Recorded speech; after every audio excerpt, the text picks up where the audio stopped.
The struggle in Libya is first and foremost a struggle for resources, namely for the oil revenues. Whoever has access to the oil revenues is more or less in charge of the greater Tripoli-Misrata area, and as such able to represent Libya internationally.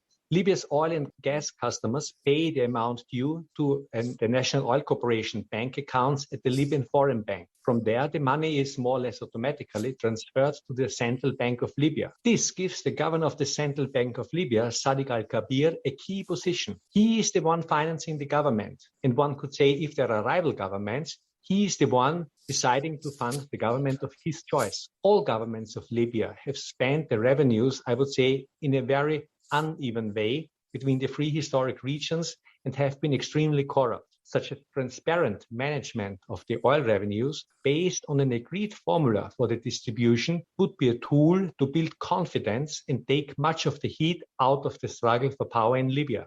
Unfortunately, those with excess of the money don't really like such an idea. The head of the Libyan Presidential Council, Mohamed al-Manfi, called to take economic measures related to controlling public money, keeping it away from political strife, and ensuring that it reached the beneficiaries without political or geographical discrimination. Is that feasible, and how? Well, I would say it would be necessary. The Libyan Audit Bureau has published a disastrous report about the government's financial management in 2021. It criticizes the government of national unity, the Dbeibeh government, heavily for corruption and the waste of money. So the Presidential Council is absolutely right with these demands. They would be also in harmony with the intention of the major Western powers about the transparent management of the oil revenues. Unfortunately, the influence of the Presidential Council is very limited, and I don't see any chance that the government of national unity would implement such a kind of mechanism.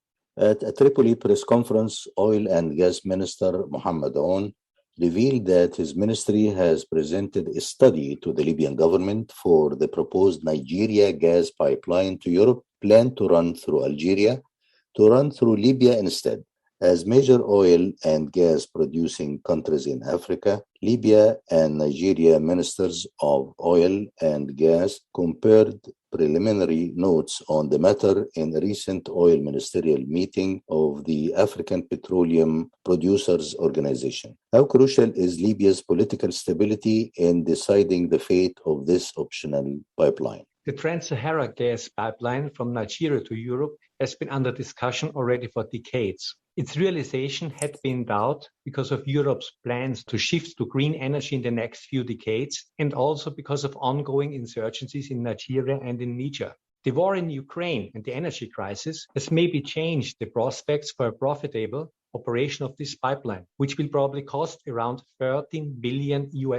Last July, Algeria, Niger, and Nigeria signed a memorandum of understanding to launch the project. But for the time being, there is no date for the beginning of construction. The current plans foresee a route through Niger and Algeria. In northern Algeria, the pipeline would join several already existing pipelines at the giant Hassi Armel gas field for further pumping onwards to Europe, which would make it a little bit cheaper. A route through Libya does not make a lot of sense, also not from an economic point of view, but especially not from a security point of view. The south of Libya is a no-man's land ruled by armed gangs and a terrorist safe haven. Coastal Tripolitania is highly unstable, as we can see by the, I would say, bi-weekly fighting in coastal cities. Fields, pipelines, and terminals are frequently blocked by protesters. I don't think any investor can ignore this security environment in Libya, or in other words, the Libyans can forget about this additional source of income.